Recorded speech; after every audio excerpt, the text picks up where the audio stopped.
Rahman sir ഉണ്ട്, അതുപോലെ Ilaiyaraaja, Vishal Bharadwaj, Johnson master, ഇവരുടെയൊക്കെ കൂടെ സാർ വർക്ക് ചെയ്തിട്ടുണ്ടോ?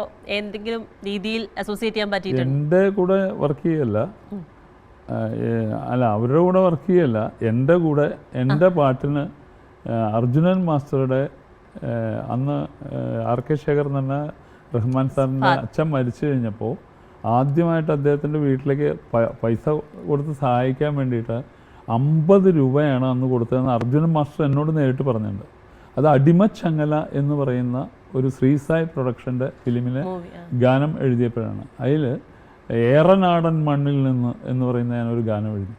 അന്ന് ഞാൻ ഈ റഹ്മാനെ അറിയാനില്ല, റഹ്മാനെ എന്നോ ആളുകൾ സ്റ്റുഡിയോ സെറ്റിൽ പോയി കഴിഞ്ഞാൽ ആരും മൈൻഡ് ചെയ്യില്ല. കാരണം സീനിയേഴ്സായിട്ടുള്ള വളരെ വളരെ ഏജ്ഡായിട്ടുള്ള വീണ വായിക്കുന്ന ആർട്ടിസ്റ്റുകളൊക്കെ വേണ്ട. അപ്പോൾ ഒരു പയ്യൻ അവിടെ നിന്ന് വായിക്കുന്നു. അപ്പോൾ എൻ്റെ അടുത്ത് അർജുനൻ മാഷ് അന്ന് പറഞ്ഞാൽ എനിക്ക് ഓർമ്മയുണ്ട്, ഇത് ആർ കെ ശേഖറിൻ്റെ മകനാണ്. അന്ന് റഹ്മാൻ എന്ന് പറഞ്ഞാൽ അറിയില്ല, പക്ഷേ അദ്ദേഹത്തിന് അത് കണ്ട് ഇതിൻ്റെ ആൻസറും റഹ്മാൻ തന്നെയാണ്.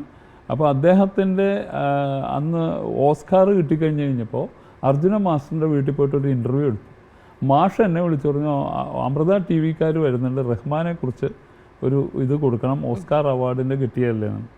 അപ്പോൾ ഞാൻ പറഞ്ഞു, മാഷ് എനിക്ക് റഹ്മാൻ്റെ മ്യൂസിക്കിനെ കുറിച്ച് അങ്ങനെയൊന്നും പറയാൻ അറിയില്ല, പിന്നെ എൻ്റെ ഒരു ലിസ്റ്റിൽ അദ്ദേഹം വരുന്നില്ല.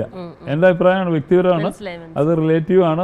ചിലർ ഗ്രേറ്റസ്റ്റ് ആണെന്ന് പറയുന്നുണ്ട്, പക്ഷെ ഞാൻ ദേവരാജൻ മാസ്റ്ററുടെയൊക്കെ സ്കൂളുകാരനാണ്. അത് കാരണം എനിക്ക് അങ്ങനെ റാങ്കിങ്ങിൽ വളരെ പുറകിലാണ് നിൽക്കുന്നത്.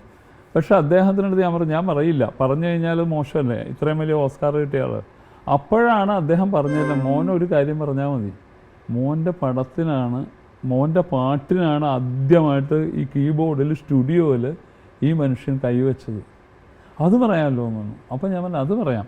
അപ്പോൾ എൻ്റെ ഒരു പാട്ടിന് വേണ്ടിയിട്ട് ഒരു കീബോർഡിൽ കൈവച്ച ഒരു മനുഷ്യനാണ് ഇന്ത്യയിൽ ഏക ഓസ്കാർ സംഗീതത്തിന് കിട്ടിയത് എന്ന് പറയുമ്പോൾ എനിക്കും കൂടി ഒരു ഓസ്കാർ കിട്ടിയ ഒരു പ്രതീതി ഒന്നും അർജുന മാഷ് പറഞ്ഞു തന്നില്ല. അത് റഹ്മാൻ അറിയില്ല, എന്നെ വ്യക്തിപരമായിട്ടൊന്നും അറിയില്ല, എങ്കിൽ പോലും ഈ ഇന്ത്യയിലെ ഏറ്റവും കൂടുതലും സംഗീതത്തിന് കിട്ടിയിരിക്കുന്നതും ഈ റഹ്മാനാണ് എന്നുള്ളതാണ് അവിടെ പറഞ്ഞ് കണക്ട് ചെയ്യുന്നത്.